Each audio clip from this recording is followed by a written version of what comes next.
Hello YouTube, Josh here with the channel ZZZ Giant Awake, and I was wondering something. Have you ever been in the middle of a conversation that you've really wanted to have for a while now about philosophy or politics or religion, and in the middle of that conversation the person you're talking to changed the subject completely? You feel like you're about to get somewhere in the conversation to something of substance, and then poof, the conversation's gone. Frustrating, isn't it? And what for? Sports? Celebrity gossip? You feel cheated, right? Maybe they didn't feel comfortable discussing the subject matter with you, or maybe they didn't feel knowledgeable enough about the subject to have a full conversation. It doesn't really matter though, does it? It's gone, lost in the ether, and hopefully someday you'll be able to have that conversation that you've been looking forward to for so long.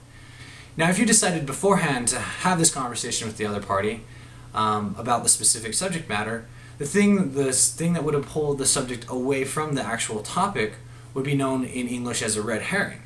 Red herrings come in all shapes and sizes, and they suck the life right out of a good conversation. They can be intentional or unintentional, but for now, let's hold that thought. Recently, while watching the debate between Matt Dillahunty and Bruggencate, with the subject, is it reasonable to believe that God exists? A number of things stood out. From a debate position, Matt kicked Sai's ass. From a substance point, Matt kicked Sai's ass. It was satisfying, to say the least. One thing that jumped out at me was the reasoning that Sai tried to use to defeat Matt. He tried to use epistemological uncertainty, a core problem in philosophy, to defeat or derail Matt.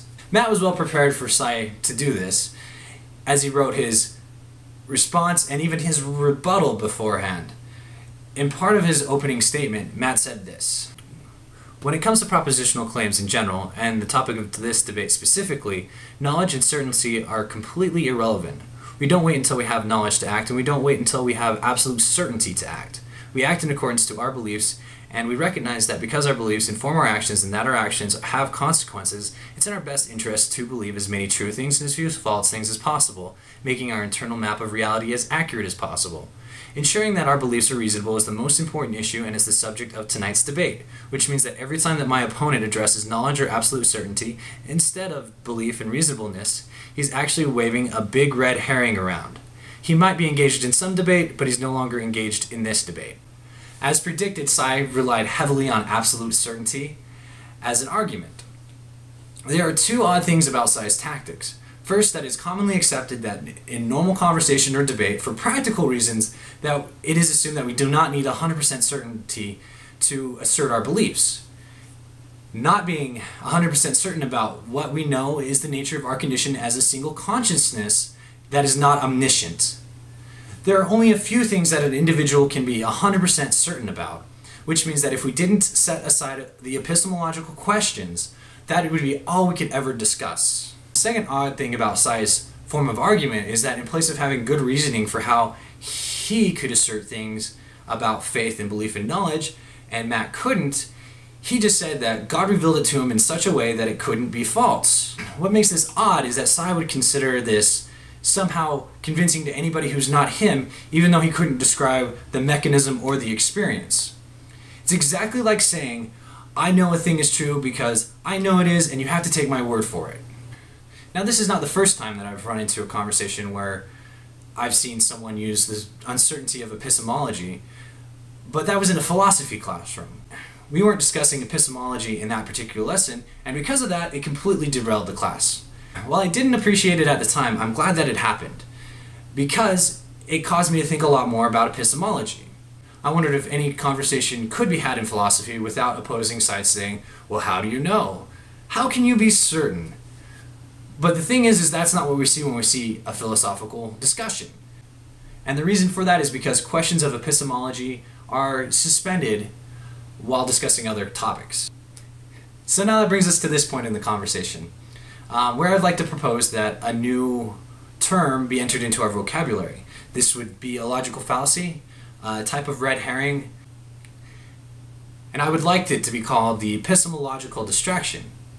So, phrased as a definition, an epistemological distraction is an argument or line of questioning posed by one party pertaining to absolute certainty or absolute knowledge to distract the focus of the conversation from the issue at hand, unless of course discussing epistemology. As far as I know, from all the research I've done and Googling and so forth, this is the first time I've ever heard someone try to put this as a phrase. If you have heard of something like this, I would love to read it or hear about it. Please post it in the comment section below. Let me know also what you guys think in the comment section. If you enjoy what you see, please like and share, or subscribe maybe. But thank you guys, I appreciate it.